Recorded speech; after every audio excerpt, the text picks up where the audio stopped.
ترى خيرا وخبالا والشكر لمن صور حسنا وجمالا والشكر لمن صور حسنا وجمالا فرد صمد عن صفة خلق بريء فرد صمد عن صفة خلق بريء رب أزلي خلق الخلق كمالا رب أزلي خلق الخلق كمالا رخسار सिबर का कदरा पर्दा उठा दो रुखसार सिबर का कदरा पर्दा उठा दो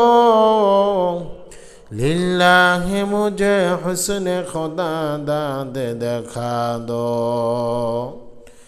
लिल्लाहि मुझे हुस्न खुदा दाद दिखा दो ला इलाहा जोरे ला इलाहा इल्लल्लाह ला इलाहा इल्लल्लाह ला इलाहा इल्लल्लाह ला इलाहा इल्लल्लाह ला इलाहा इल्लल्लाह ला इलाहा इल्लल्लाह ला इलाहा ला इलाहा इल्लल्लाह ला इलाहा इल्लल्लाह ला इलाहा इल्लल्लाह ला इलाहा इल्लल्लाह ला इलाहा আসিয়া বলে আল্লাহ ফেরাউন বলে আগুন জ্বালা আসিয়া বলে আল্লাহ ফেরাউন বলে আগুন জ্বালা আল্লাহ বলে জিবরাইল আল্লাহ বলে জিবরাইল খুলে দাও জান্নাতের তালা লা ইলাহা লা ইলাহা ইল্লাল্লাহ লা ইলাহা ইল্লাল্লাহ লা ইলাহা ইল্লাল্লাহ লা ইলাহা ইল্লাল্লাহ লা ইলাহা ইল্লাল্লাহ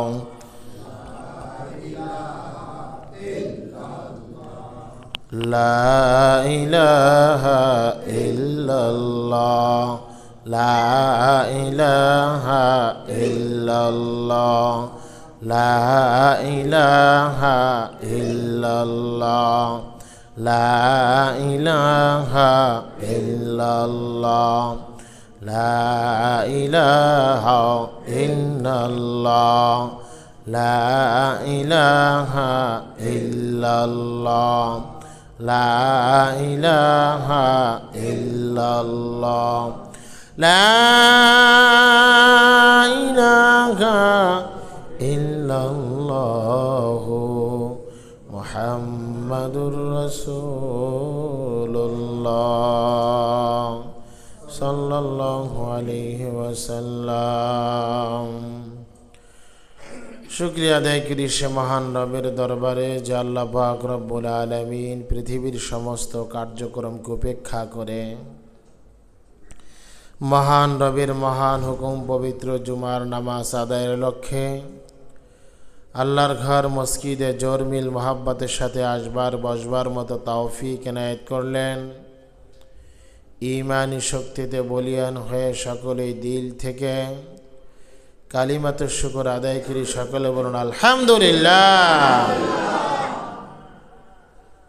আল্লাহ সুবহানাহু ওয়া তাআলা ইরশাদ ফরমান, হে আমার ইমানদার বান্দা বান্দির, আমি আল্লাহ তোমাদেরকে যে নেয়ামত দান করলাম, এই নেয়ামত পাওয়ার পর যখন তোমরা শুকর গুজার করবা, শুকরিয়া আদায় করবা, কৃতজ্ঞতা জ্ঞাপন করবা, আমি আল্লাহ তোমাদের নেয়ামতকে বাড়িয়ে দেব। বলেন না সুবহানাল্লাহ।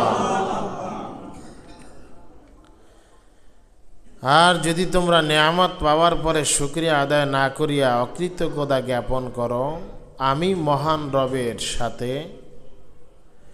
নাফরমানির মধ্যে তোমরা লিপ্ত থাকো, আমি আল্লাহ তাআলা নেয়ামত তো ছিনিয়ে নেবই। ইন্না আযাবি লাশাদীদ, কঠিন থেকে কঠিনতম শাস্তি আমি আল্লাহ তাআলা তোমাদের জন্য প্রস্তুত করে রাখছি। বলেন না নাউজুবিল্লাহ। আল্লাহ তাআলার শুকরগুজার বান্দা হওয়ার তৌফিক দান করেন। সকলে বলুন আমিন। মুহতারাম হাজিরিন, আজকে আমরা এমন একটি জুমায় পদার্পণ করলাম হায়াতের জিন্দেগিতে। রজব মাসের প্রথম জুমা যেটাকে বলা হয়। অনেক সময় আমরা ইংরেজি মাসগুলো, বাংলা মাসগুলো গণনা করলেও আমরা আরবি মাসগুলোকে স্মরণ রাখার চেষ্টা করি না, অথচ বিভিন্ন ফাজাইল, বিভিন্ন ফজিলত, বিভিন্ন মাহাত্ম্য বরকত আরবি মাসের গণনার সাথেই নিহত রহিয়াছে। আমরা যদি আরবি মাসের গণনাগুলো গুরুত্ব না দিই, তাহলে হায়াতের জিন্দেগির অনেক সময়, অনেক মুহূর্ত এমন চলে যাবে যেটা ছিল অত্যন্ত ফজিলতপূর্ণ, যেটা ছিল মহান রবের পক্ষ থেকে ওয়াফার যুক্ত একটি মাস, একটি সময়, একটি মুহূর্ত। তো যে সমস্ত মাসগুলো আল্লাহ তাআলার ভাষায় সম্মানিত, আশহুরে হুরুম যেটাকে বলা হয়, যেই মাসগুলোতে যুদ্ধ বিগ্রহ সহ বিভিন্ন ধরনের পাপাচার কঠিন হস্তে নিষেধ করা হয়েছে, যেই মাসগুলোর মধ্যে অন্যান্য মাসের তুলনায় নফল ইবাদত বন্দেগীর প্রতি বেশি গুরুত্ব দান করা হয়েছে, যেই মাসটায় আল্লাহর রসুল যেই দোয়াটা বেশি বেশি পড়তেন, আল্লাহুম্মা বারিক লানা ফি রজব ওয়া শাবান ওয়া বাল্লিগনা রমাদান। আমাদের সকলের জানা আছে? অনেকের জানা আছে, অনেকের জানা নাই। যদি আমরা একটু মস্ক করে নেই, আবারও সহজ হবে। দেখেন এই দোয়াটা কতটা গুরুত্বপূর্ণ এবং কতটা বরকতময়। এই দোয়াটা যদি কেউ করতে পারে দিল থেকে, রসুল আরবির জিন্দেগিতে হায়াত বৃদ্ধির জন্য কখনোই দোয়া করতেন না, কিন্তু যখনই রজব মাস এসে পড়ত তখনই আল্লাহর রসুল এই দোয়াটা করতেন, আল্লাহুম্মা বারিক লানা ফি রজব ওয়া শাবান। হে আল্লাহ, আমাকে রজব এবং শাবান মাসগুলোর ভিতরে বরকত দান করুন এবং এই বরকতটা রমজান মাস পর্যন্ত নিয়ে পৌঁছে দেন। বলেন সুবহানাল্লাহ। এই দোয়াটা করতেন কে? রসুলে আরবি, রসুলে আরবি। তো আমরা দোয়াটা করবো তো ইনশাআল্লাহ। বলেন আল্লাহুম্মা বারিক লানা ফি রজব ওয়া শাবান ওয়া বাল্লিগনা রমাদান। আল্লাহুম্মা বারিক লানা ফি রজব ওয়া শাবান ওয়া বাল্লিগনা রমাদান। আল্লাহুম্মা বারিক লানা, আল্লাহুম্মা বারিক লানা ফি রজব ওয়া শাবান ওয়া বাল্লিগনা রমাদান। আল্লাহুম্মা বারিক লানা ফি রজব ওয়া শাবান وبلغنا رمضان اللهم بارك لنا في رجب وشعبان وبلغنا رمضان। এই দোয়াটা করব আমরা বেশি বেশি, বিশেষ করে প্রত্যেক নামাজের পরে হাঁটতে চলতে যখন অবসর থাকি, জিকির ইস্তেগফারের পাশাপাশি আমরা এই দোয়াটি করব। দেখেন এই দোয়াটার ভিতরে একটি সূক্ষ্ম বিষয় লুকায়িত আছে। যেমন এই দোয়াটা আমরা রজবেও করব, শাবানেও করব। তো শাবানে গিয়ে কিন্তু রজব শব্দটা আমরা বাদ করি না। রজবের যেমনিভাবে আমরা শাবান মাসের শব্দটা উল্লেখ করি, ঠিক তেমনিভাবে শাবান মাসে গিয়েও আমরা বলি আল্লাহুম্মা বারিক লানা ফি রজাবা ও শাবান। শাবান মাসে মানে এই চলতি মাস যাওয়ার পরে যখন শাবান আসবে সেখানেও কিন্তু আমরা গিয়ে কি বলবো, আল্লাহুম্মা বারিক লানা ফি রজাবা ও শাবান। তার মানে পরবর্তী 11 মাস পরে যে আবারও রজব মাস আসবে সেই মাসের জন্য আমাদের দোয়া হয়ে যাচ্ছে। তার মানে কেমন যেন আল্লাহ আগামী রজব পর্যন্ত আমার হায়াতের ভিতরে বরকত দান করে, বলেন সুবহানাল্লাহ।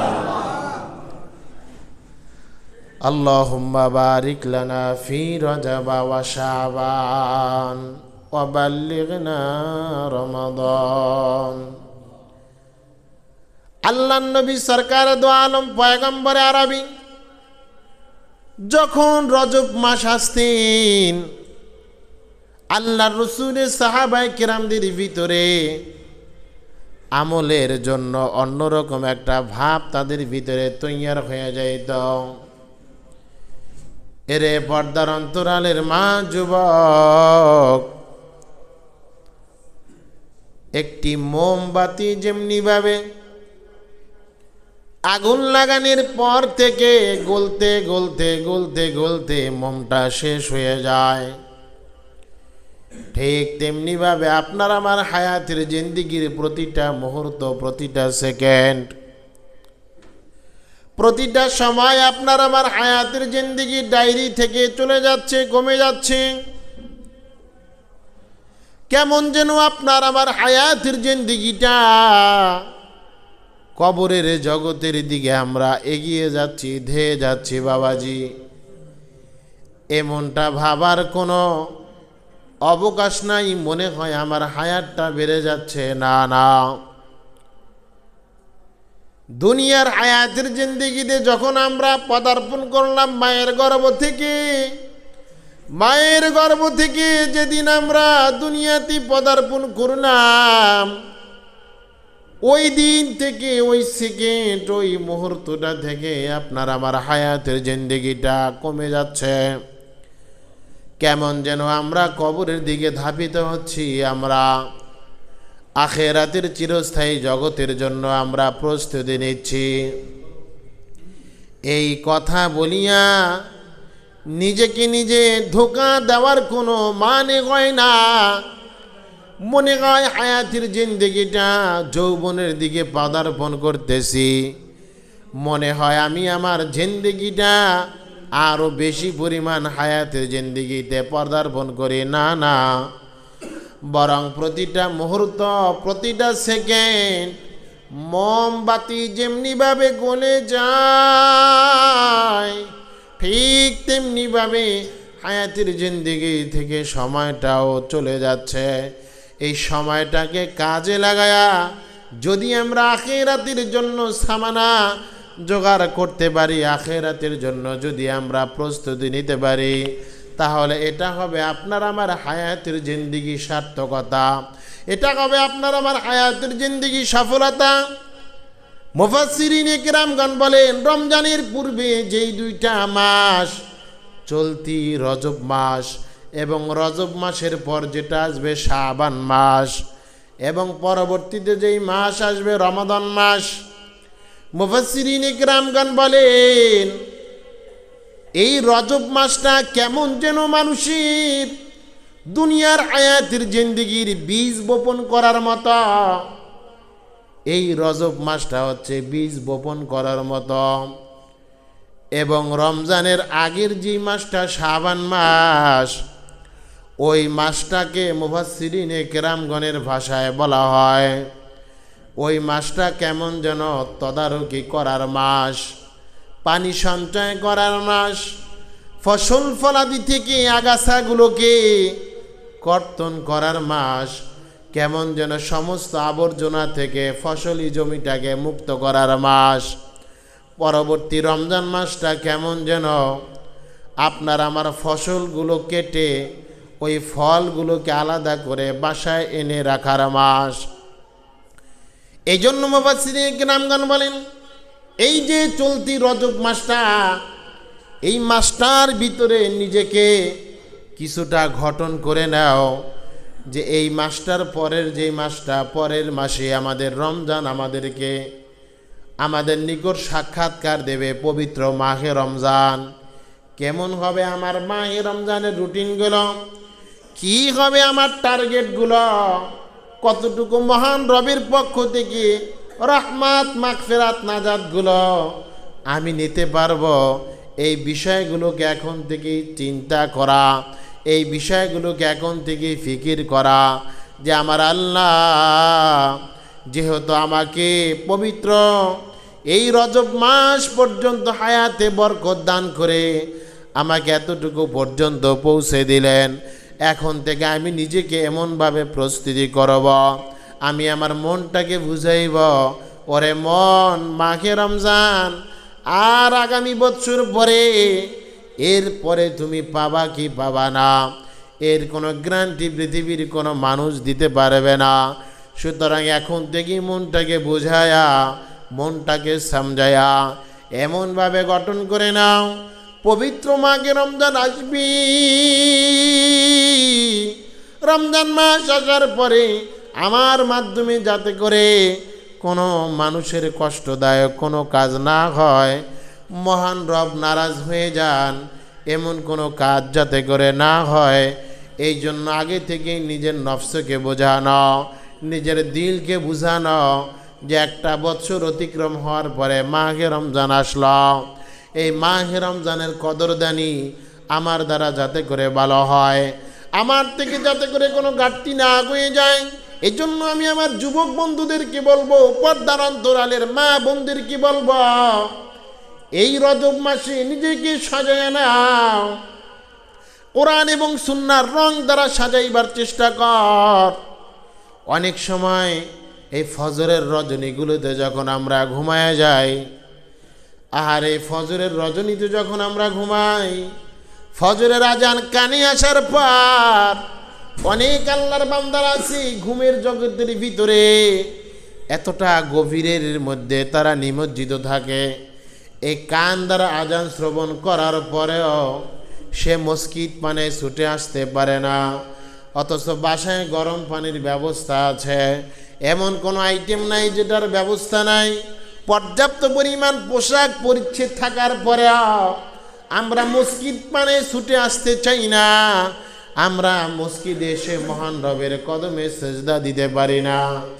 এখান থেকে বুঝে নিবেন, আপনার আরামায়েশের কম্বল থেকে, আপনার আরামের ঘুম থেকে যদি আপনার ইমান যদি দুনিয়ার মসজিদ পর্যন্ত আপনাকে পৌঁছাইতে না পারে, তাহলে এই দুর্বল ইমান দিয়া কিভাবে কবর থেকে আপনি জান্নাতে বসবেন? এই বুঝ ব্যবস্থা নিজেকে মাঝে মধ্যে জিজ্ঞেস করিয়েন।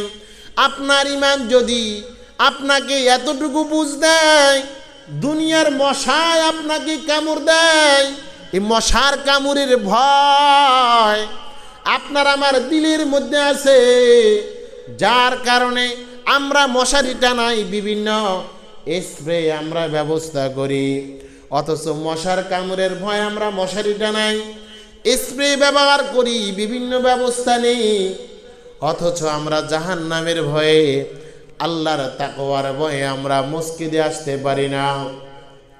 নিজের দিলকে জিজ্ঞেস করবেন, এই দুর্বল ইমান দ্বারা জান্নাত পর্যন্ত যাওয়া যাবে কিনা? যতটুকু ইমান আপনাকে মসজিদে আনতে পারে না, সেই ইমান দ্বারা আপনি কিভাবে জান্নাত নামক নিয়ামত পাইবেন? এই জিজ্ঞাসা মাঝে মধ্যে করবেন। আল্লাহর রাসূল বলেন হাসিবু ক্বাবলা আন তুহাসিবু, হে আমার উম্মতেরা, আখিরাতের ময়দানে মাহশরে যে ফাইনাল একটা হিসাবের কার্যক্রম শুরু হয়ে যাবে, সেখানে কিন্তু তোমার একটা হিসাব দেওয়া লাগবে, হায়াতের জিন্দেগির হিসাব দেওয়া লাগবে। ওই ফাইনাল হিসাবের আগে তুমি তোমার হায়াতের জিন্দেগির একটা হিসাব মিলাও।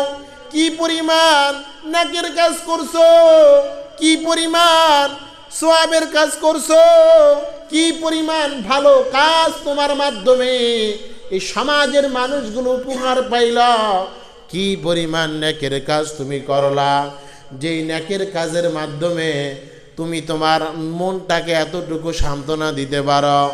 মহান রব যদি আমার উপর রহম করেন তাহলে হয়তো জান্নাতের ফয়সালা হতেও পারে।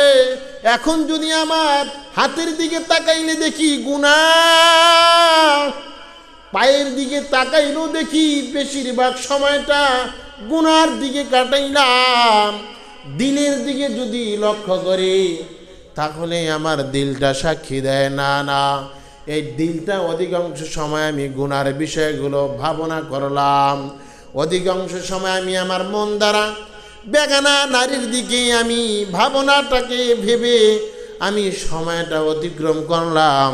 এই চোখের দিকে যদি লক্ষ্য করা হয়, না না, চোখ দ্বারা তেমন কোনো আল্লাহর কালাম তেলাওয়াত করা হয় নাই, এই চোখ দ্বারা অধিকাংশ সময় বেগানা নারীর দিকে তাকাইলাম। আল্লাহ পাক রব্বুল আলামিন বলেন ইন্নাস সালাতা তানহা আনিল ফাহশাই ওয়াল মুনকার, হে আমার ইমানদার বান্দা বান্দিরা শুনিয়া নাও, তোমার নামাজ, তোমার সালাত যদি তোমাকে গুনার থেকে না বাঁচাইতে পারে, তুমি বুঝে নাও সালাত যেভাবে আদায় করা দরকার ওইভাবে মনে হয় আদায় হচ্ছে না। কয় আমার ঘরে আমি এয়ার কন্ডিশন লাগাইলাম ঠান্ডার জন্য, এখন যদি এয়ার কন্ডিশন দিয়ে ঠান্ডা না আসে, আমার অশান্ত দিলটাকে যদি শান্ত না করে, বুঝতে হবে এয়ার কন্ডিশনের ভিতরে সমস্যা আছে, এয়ার কন্ডিশনের ভিতরে যে কোনো পার্টস, যে কোনো সমস্যা সেখানে নিযুক্ত আছে, যার কারণে সেখান থেকে ঠান্ডা বের হয় না, শীতল বাতাসটা বের হয় না। ঠিক তেমনিভাবে আপনার আমার নামাজ, আপনার আমার ইবাদত বন্দিগি যদি চোখের গুনাহ থেকে না বাঁচাইতে পারে, হাতের গুনাহ থেকে যদি না বাঁচাইতে পারে, পায়ের গুনাহ থেকে যদি না বাঁচাইতে পারে, তাহলে বুঝতে হবে নামাজ সালাত যেইভাবে আদায় করার দরকার ছিল মনে হয় ওইভাবে আদায় হয় না, যেইভাবে আদায় করার দরকার ছিল ওইভাবে আদায় হয় না।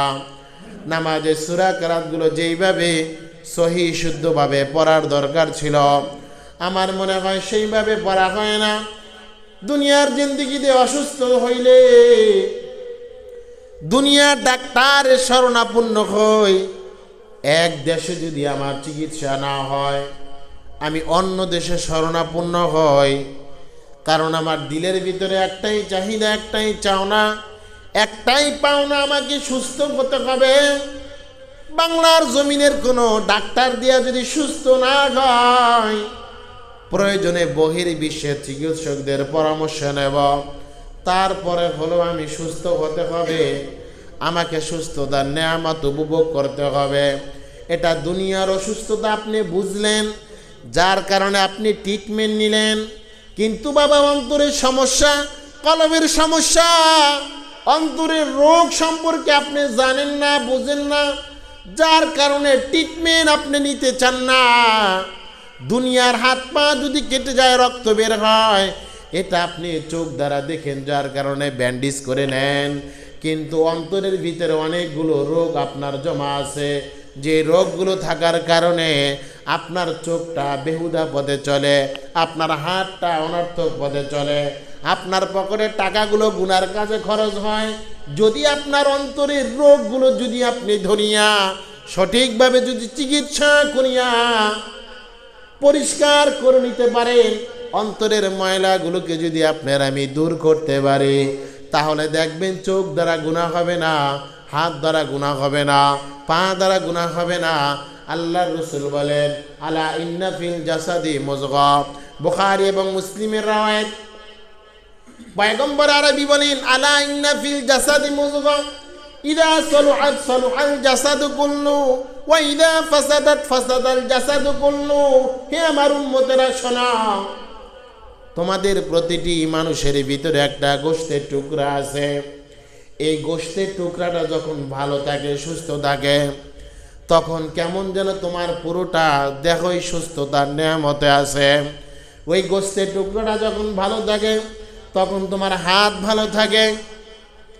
ওই গোশতের টুকরাটা যখন ভালো থাকে, তখন তোমার চোখ ভালো থাকে। ওই গোশতের টুকরাটা যখন তোমার আমার ভালো থাকে, তখন তোমার পা ভালো থাকে।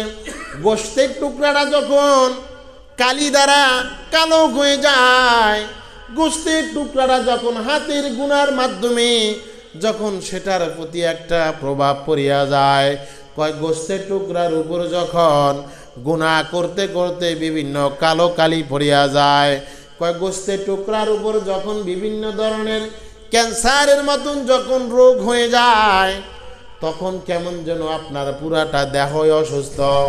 বাহ্যিক দৃষ্টিতে আমাদের ঠান্ডা লাগলে চিকিৎসা নেই, বাহ্যিক দৃষ্টিতে সর্দি লাগলে চিকিৎসা নেই, কিন্তু অন্তরের যে গোপনীয় রোগ, অন্তরের যে গোপন ক্যান্সারের চেয়েও ভয়ঙ্কর রোগ বাসা বেঁধে আছে, এই রোগগুলোর চিকিৎসার জন্য কোনোদিন আমরা কারো পরামর্শ নেই না, কারো পরামর্শ নেওয়ার জন্য চেষ্টাও করি না, ফিকিরও করি না। কেন আমার চোখ দ্বারা গুনাহ হয় নামাজ পড়ার পরেও, কেন আমার হাত দ্বারা গুনাহ হয় মসজিদে নামাজ পড়ার পরেও, কেন আমি আমার নজরটাকে ঠিক রাখতে পারি না মসজিদে নামাজ পড়ার পরেও। বুঝতে হবে অন্তরের ভিতরে রোগ হয়ে আছে। এই রোগের চিকিৎসা করা কোনো সুন্নত নয়, এই রোগের চিকিৎসা করা কোনো নফল নয়। কোরআন এবং সুন্নাহর পরিভাষায় দৈহিক শারীরিক কোনো রোগে যদি কেউ আক্রান্ত হয়ে যায়, তাহলে রোগের চিকিৎসা করার জন্য যে নিয়মটা সেটাকে বলা হয় সুন্নাত। দুনিয়ার ডাক্তারের শরণাপন্ন হয়ে বাহ্যিক দেহের চিকিৎসা নেওয়াটা হচ্ছে সুন্নাত। আর যদি আমরা কলবের রোগে যদি আক্রান্ত হয়ে যায়, আল্লাহর রসুল এবং কোরআন এবং সুন্নাহর পরিভাষায়, তখন ওই অন্তরের রোগের চিকিৎসা নেওয়াটা ফরজ।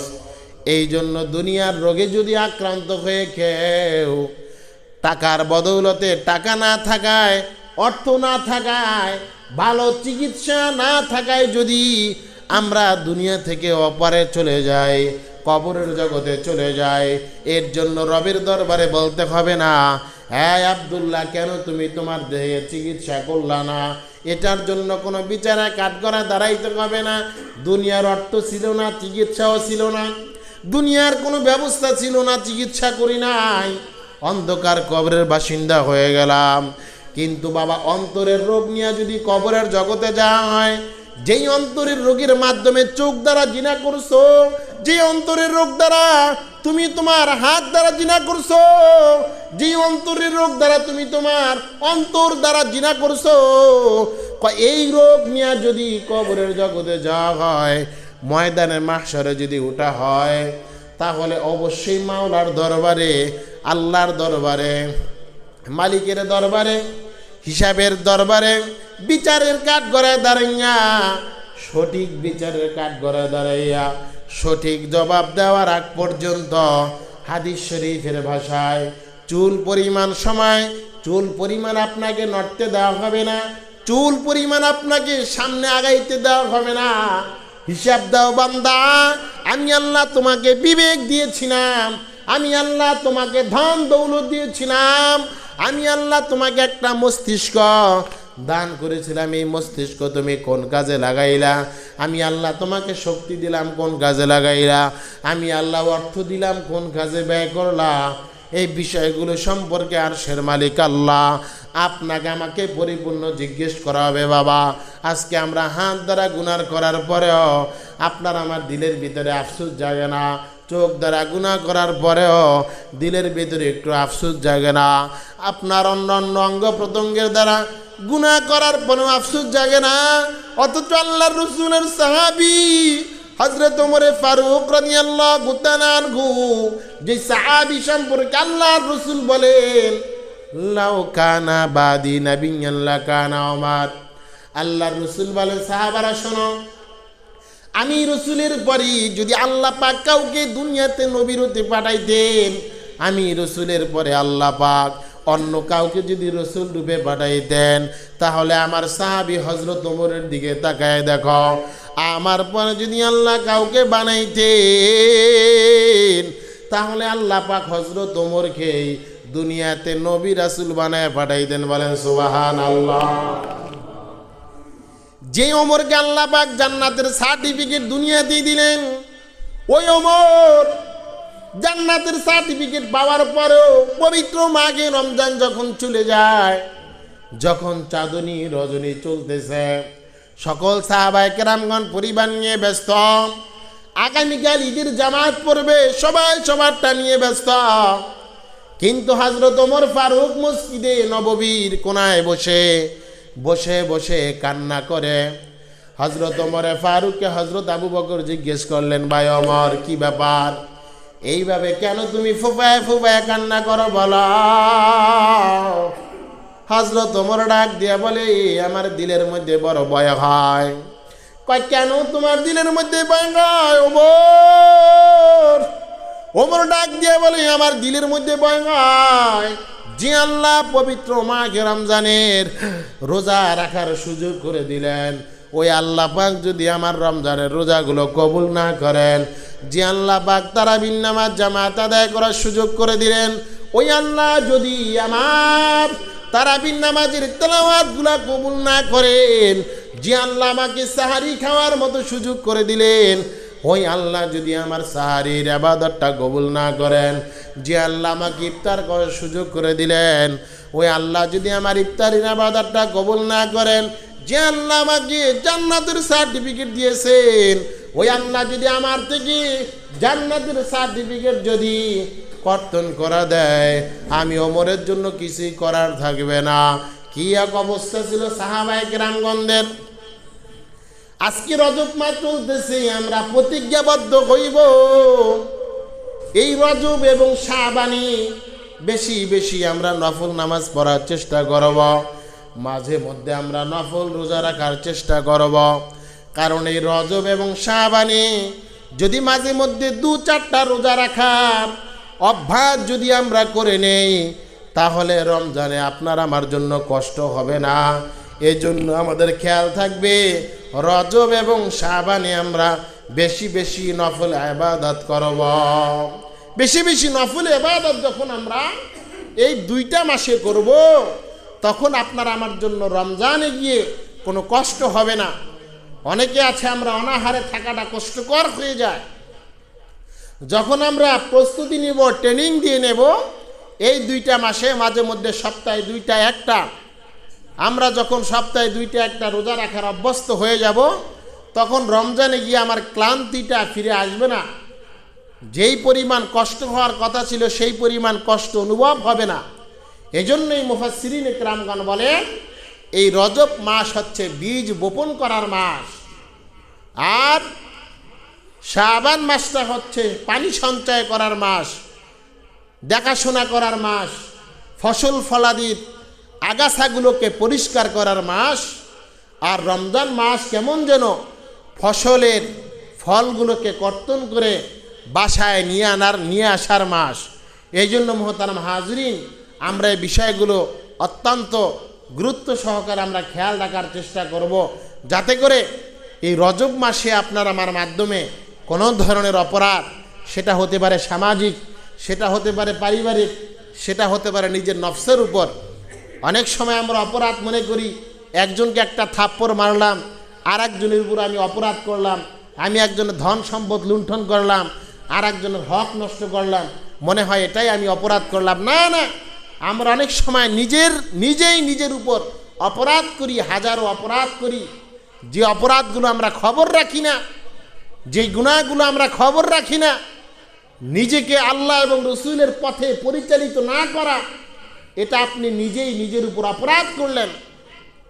আজান হওয়ার পরে মসজিদে না যাওয়া, এটা আপনি নিজের উপর অপরাধ করলেন। মহান রবকে এক রব বলে স্বীকার না করা, এটা আপনি নিজের উপর অপরাধ করলেন। আপনি আপনার সন্তানটাকে খানা না দেওয়াই মনে হয় আপনি বিরাট বড় অপরাধ করতেছেন। আপনি আপনার সন্তানটাকে দু একদিন পর পর নতুন পোশাক পরিচ্ছদ ক্রয় করে না দেওয়াটাই মনে হয় অপরাধ। না না, এর চেয়ে ভয়ঙ্কর অপরাধ আপনি আপনার সন্তানের উপর করতেছেন। তাকে দিনের উপর না রেখে আপনি কবরের দিকে রওনা দিয়েছেন, মসজিদমুখী না করে আপনি কবরের দিকে রওনা দিয়েছেন। এটাই আপনি আপনার সন্তানের উপর সবচেয়ে বড় জুলুম করতেছেন। কোটি কোটি টাকা ধন সম্পদ না রেখে গেলেও যেই পরিমাণ ভয়ঙ্কর পরিস্থিতির শিকার আপনাকে না হতে হবে, এর চেয়ে ভয়ঙ্কর পরিস্থিতির শিকার আপনাকে হতে হবে সন্তানকে বদদিনের উপর রেখে যাওয়া, বেনামাজি অবস্থায় রেখে যাওয়া, বেরোজগারি অবস্থায় রেখে যাওয়া, বিভিন্ন গুনাহের সরঞ্জামের ভিতরে তাকে রেখে যাওয়া। দুনিয়ার বিভিন্ন ধরনের অহেতুক অনর্থক সংগঠন এমন আছে যেগুলোর সাথে জড়িত থাকলে আপনার দিনের কোনো ফায়দা হবে না, দুনিয়ার কোনো ফায়দা হবে না। দুনিয়ার নজরে বাহ্যিক দৃষ্টিতে ক্ষণিকের জন্য অর্থনৈতিকভাবে আপনি সফল হলেও মহা চিরকাল আখেরাতে আপনাকে ভয়ঙ্কর পরিস্থিতির সম্মুখীন হতে হবে। এই জন্য এই ধরনের দুনিয়ামুখী সংগঠন থেকেও নিজের সন্তানকে বাঁচানোর চেষ্টা করেন। কারণ হাত দ্বারা যখন আতর নাড়াচাড়া করবেন, নাকের সামনে নিলে আতরের ঘেরান আসবে। বিভিন্ন ময়লা নাড়াচাড়া করবেন, নাকের সামনে নিবেন, ময়লার দুর্গন্ধ আসবে। ঠিক তেমনিভাবে আপনার সন্তানটা কার সাথে উঠা বসা করে, তার চাল চলনটা কার সাথে, এটা আপনি বাবা, আপনাকে দেখতে হবে। অবশ্যই আপনি আপনার সন্তানের অভিভাবক, আপনাকে দেখতে হবে তার উঠা বসা, চাল চলন, কথাবার্তা কার সাথে, সে কার গুণগান গায়, আল্লাহ এবং রসুলের গুণগান গায় নাকি দুনিয়ার কোনো তন্ত্রে মন্ত্রের গুণগান গায়, সেটা আপনাকে দেখতে হবে। যদি দুনিয়ার কোনো মানুষের গুণগান, যারা বেনামাজি, যাদের দেহের ভিতরে সুন্নতের কোনো ঘ্রাণ নাই, তাদের অহেতুক দুর্গন্ধ চরিত্র যদি তার দিলের ভিতরে জায়গা করে নেয়, আর এই হালতে যদি সে বেনামাজি হয়ে বেরোজগারি হয়ে যদি মারা যায়, তাহলে সেটাও আপনার জন্য ভয়ঙ্কর পরিবেশ ডেকে আনবে। আপনার সন্তানের জন্য তো আছেই, আপনি বাবা হয়েও এটা আপনাকে লক্ষ্য করতে হবে। সেটাই আল্লাহ তাআলা বলেন, অকুনু মা সাদিকিন, হে আমার ইমানদার বান্দা বান্দিরা, যারা দেশের ভিতরে, পৃথিবীর ভিতরে, সমাজের ভিতরে সাদিকিন, সত্যবাদী, তাদের সঙ্গ হয়ে যাও, তাদের সাথে পরামর্শ করো, তাদের সাথে উঠা বসা করো। অকুনু মা সাদিকিন, এটা কার নির্দেশ বলেন? আরে জোরে কনা, কার নির্দেশ? নাকি এটা আমাদের ব্যক্তিগত বানানো কোনো কথা বলেন? অকুনু মা সাদিকিন, আল্লাহওয়ালা বুজুর্গ যারা 5 ওয়াক্ত নামাজ পড়ে, যারা হিরোইন, বাবা, গাঞ্জা, নেশার সাথে সম্পর্ক রাখে না, মসজিদে 5 ওয়াক্ত নামাজ পড়ে, তাদের সাথে সম্পর্ক করো। যারা কোরআন পড়ে তাদের সাথে সম্পর্ক করো, যারা তালিম করে তাদের সাথে সম্পর্ক করো। করলে কি হবে? ওই তালিমে একদিন আগে হোক পরে হোক পড়তে মন চাইবে। ওই জিকিরকারীদের সাথে উঠা বসা করলে কি হবে? ওই জিকিরকারীর সাথে একদিন আগে হোক পরে হোক একদিন বসতে বসতে আপনারও জিকির করতে মন চাইবে। ওই যে আতরের মতো আতর নাড়াচাড়া করার মাধ্যমে যেমনিভাবে আতরের সুঘ্রাণ আপনার নিকট এসে পড়ে, ঠিক তেমনিভাবে দুর্গন্ধ নাড়াচাড়ার কারণে দুর্গন্ধের ঘ্রাণ আসে। এই জন্য আমরা সমাজের ভিতরে যারা 5 ওয়াক্ত নামাজ পড়ে, যারা ভালো মানুষ আছে, ওলামায়ে কেরামগণ আছেন, বুজুর্গ যারা আছেন, তাদের সাথে আমরা উঠা বসা করার চেষ্টা করব। আল্লাহ তাআলা রজব এবং শাবানের মাহাত্ম্য বরকত অর্জন করিয়ে পবিত্র মাহে রমজান পর্যন্ত পৌঁছার তৌফিক দান করে। সকলে বলুন আমিন। অনেকে আমরা দেরি করে এসেছি, আমরা আবার একটু মস্ক করে নিই দোয়াটা। বলেন, আল্লাহুম্মা বারিক লানা ফি রজব ওয়া শাবান ওয়া বাল্লিগনা রমাদান। আল্লাহুম্মা বারিক লানা ফি রজব ওয়া শাবান ওয়া বাল্লিগনা রমাদান। আল্লাহ পাক কবুল করুক। সকলে বলুন আমিন।